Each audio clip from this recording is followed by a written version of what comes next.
Due to Typhoons Trami and Kong-Rey, Hainan Province in China has been hit by heavy downpours, leading to severe flooding in multiple cities. To make matters worse, on the evening of October 30th, two reservoirs upstream of Hainan's Wanquan River released floodwaters simultaneously, submerging Qionghai City and 123 surrounding villages downstream. Vast areas of farmland are now underwater, causing devastating losses. Several videos show that on the night of October 30th, the new Luling and Hongling reservoirs upstream of Qionghai City suddenly discharged water, flooding numerous homes and vehicles. Some villages faced catastrophic flooding, with villagers climbing onto rooftops to wait for rescue. Many areas are without power, water, or food, with severe casualties reported. In the videos, water surrounds residential buildings, making them accessible only by boat.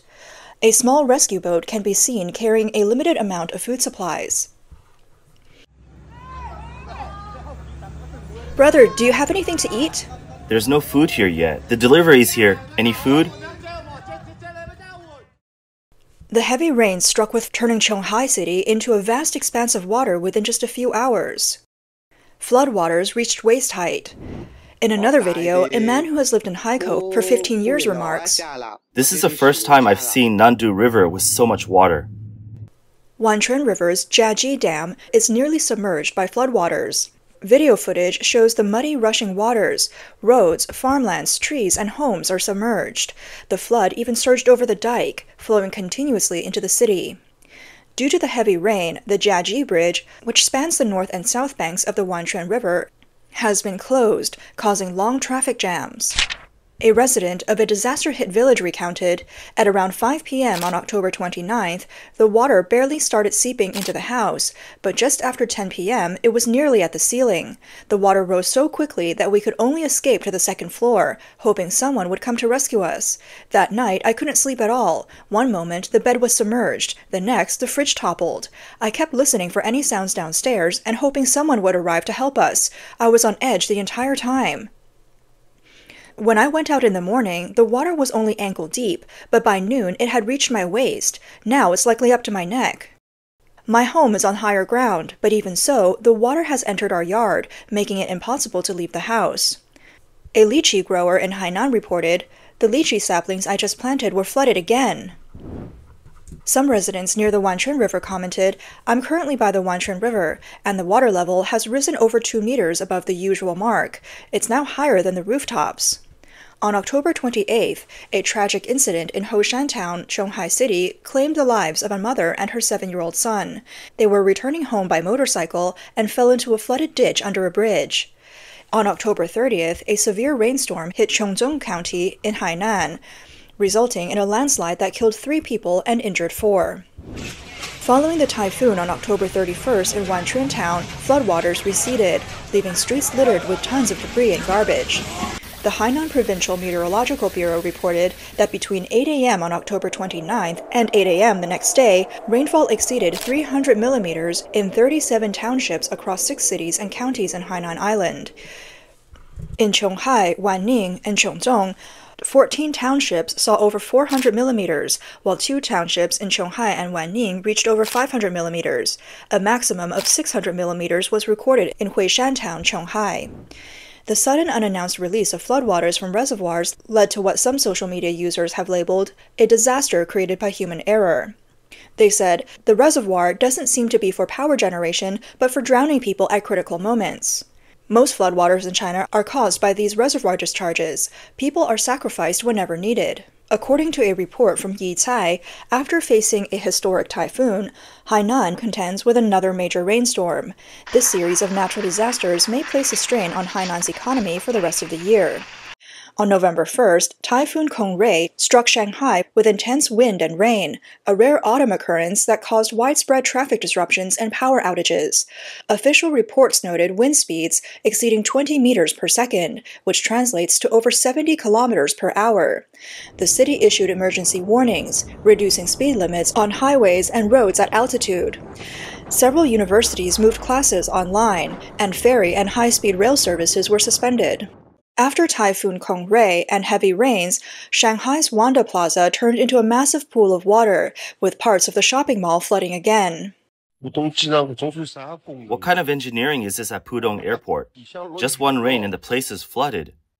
They said today's rain would be heavy, but no one believed it.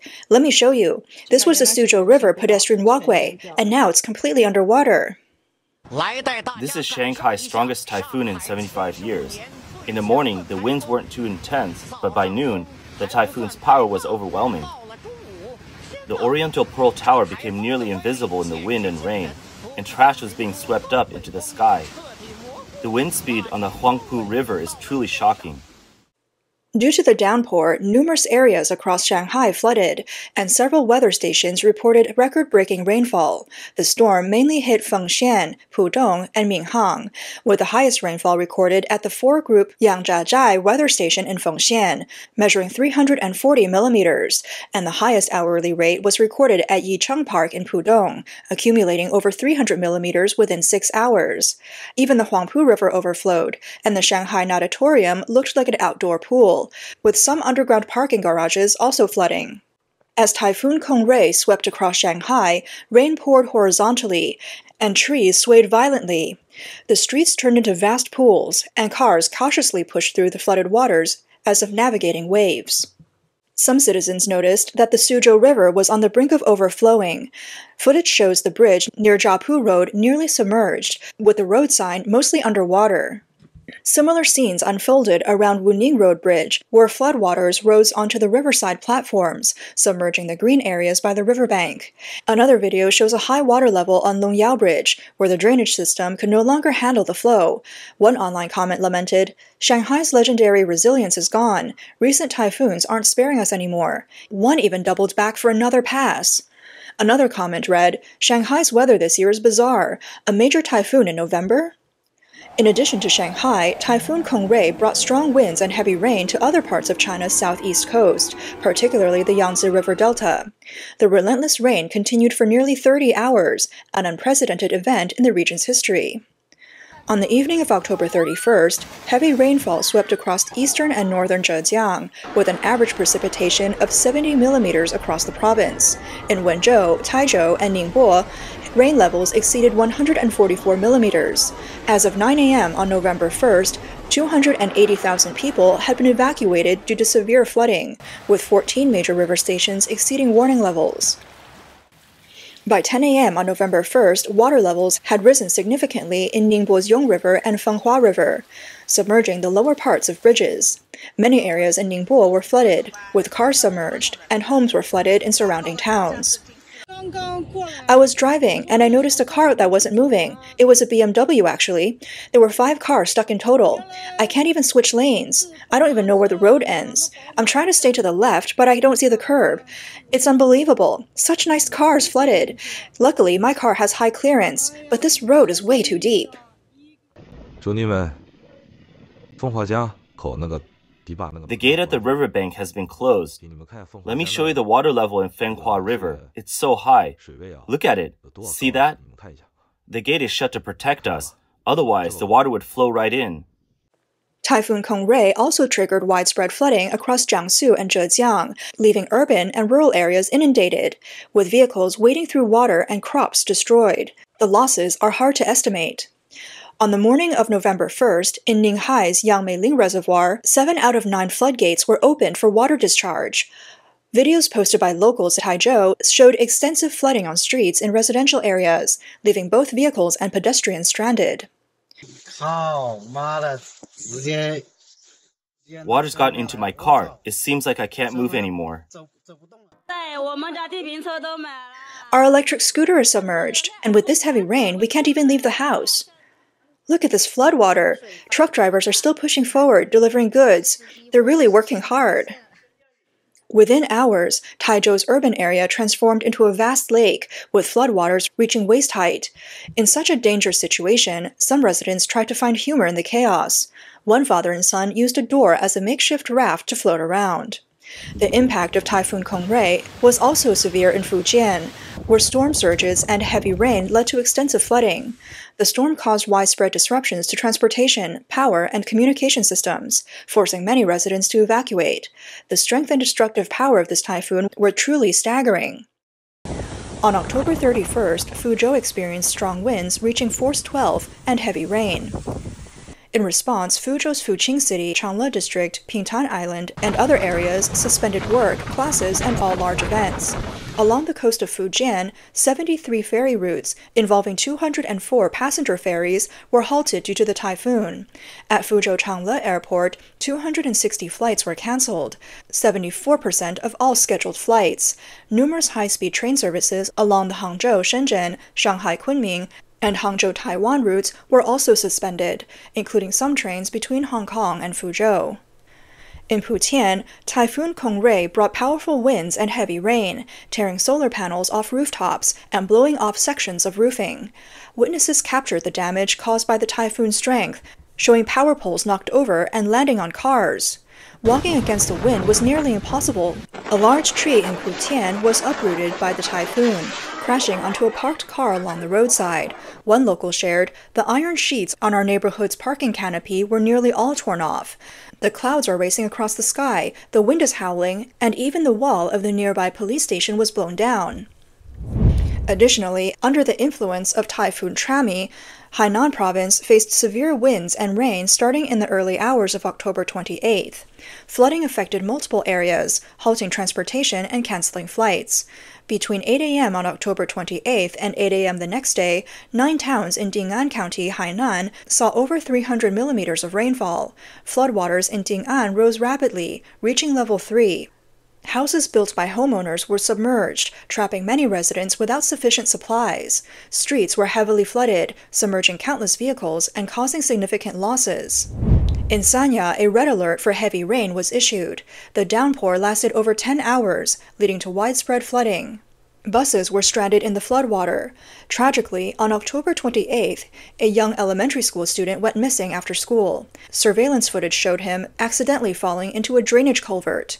With seawater surging back onto the streets and intense rainfall, entire streets were submerged, and seaside villas, once prized for their ocean views, became the first casualties of the typhoon. The entire urban area of Sanya was inundated, with multiple roads completely impassable. Even SUVs and other high-clearance vehicles struggled to get through. This flood is largely attributed to Sanya's weak drainage infrastructure. First-floor apartments turned into pools, and residents found their furniture submerged. Under the assault of the typhoon, Sanya's entire transportation system came to an abrupt halt. Coastal hotels and tourist sites became isolated, with rescue teams unable to enter. Any equipment that wasn't waterproof suffered extensive damage. Typhoon season also heightens the risk of seawater backflow. According to the China Meteorological Administration's official social media, on the morning of October 26, Typhoon Trami caused heavy rain and fierce winds on Yongxing Island in Shanghai City, leading to seawater backflow, an event rarely observed before. With the increase of extreme weather this year, many netizens expressed anxiety. They posted comments like, "How many typhoons has Hainan faced this year alone?" And, "It feels so dangerous. Isn't Shanghai Island nearly level with the sea?" This year, it wasn't the first time seawater backflow occurred. From the evening of October 20th to the afternoon of October 21st, regions in northern China, including Hebei, Liaoning, Tianjin, Shandong, and Jiangsu, also experienced significant backflow. Some coastal towns and ports found themselves surrounded by waist-deep seawater. Local residents noted they hadn't seen tides this high in 30 years. This unusual phenomenon, appearing without cold fronts or typhoons, caused widespread alarm. Some netizens questioned if seawater backflow could be a precursor to a major earthquake or tsunami. Mr. Zhong, a physicist in China, suggested that seawater backflow is mainly due to excessive groundwater extraction, causing ground subsidence, coupled with rising sea levels. He further stated, "But whether or not the ground is subsiding is kept confidential. The public isn't informed. When the Tangshan earthquake occurred, authorities knew first but withheld the information for stability. For the Communist Party, stability outweighs everything, even citizens' lives." A study published in the journal Science revealed that nearly half of China's major cities are sinking due to excessive groundwater usage and high-rise construction. This potentially signals an unprecedented risk of seawater backflow for China's coastal regions.